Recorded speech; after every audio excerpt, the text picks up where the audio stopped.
3 days before Christmas, Mom tested positive for COVID. It was New Year's Eve morning, and we had a call. They were going to admit her to the ICU. All we heard was, it's not good. She's in bad shape, and she's going to be here probably 4 weeks on a ventilator if she recovers at all. We can't be with her. We can't hold her hand. We can't sleep in the room with her. And that's heartbreaking.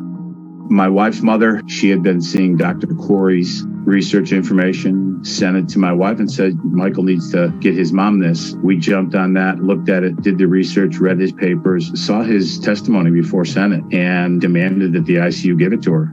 The initial request was, no, we don't experiment on patients. And we just said, we'll sign whatever waiver you want. We don't hold you responsible, but we want her to have this. The doctor made the call, called us back in 15 minutes, and he said, we'll give her 1 dose.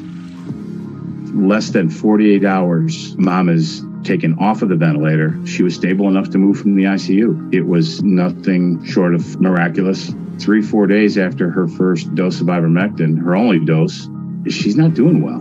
Called and said, I need to talk to the attending. We need more doses of ivermectin. They said no. We called and they said no more doses. We're not going to experiment on patients, and it's not approved for the treatment. I called the lawyer. I called Ralph. We brought the family in, prepared legal papers to have to bring a lawsuit against the hospital. In the meantime, her doctor, Dr. Scavani, had provided us with a letter. He was a family physician, didn't know a great deal about this, but with the information the family provided, Dr. Scavani was willing to sign a letter stating that she should have the ivermectin. The court, based on all of that information, ordered that the hospital provide her with the ivermectin. The hospital's attorney contacts me, says the court has no power to prescribe medication. The hospital fought the court order. This drug has been prescribed over 1 billion doses already since in the past 5 years. This is something that has little to no side effect at all. I think Dr. Corey said in his video, benign, meaning maybe she'll get a rash on her hand. Finally, the judge makes the decision that the family physician agrees to give it to her, orders it. The hospital must administer it. She got 3 more doses and she turned around.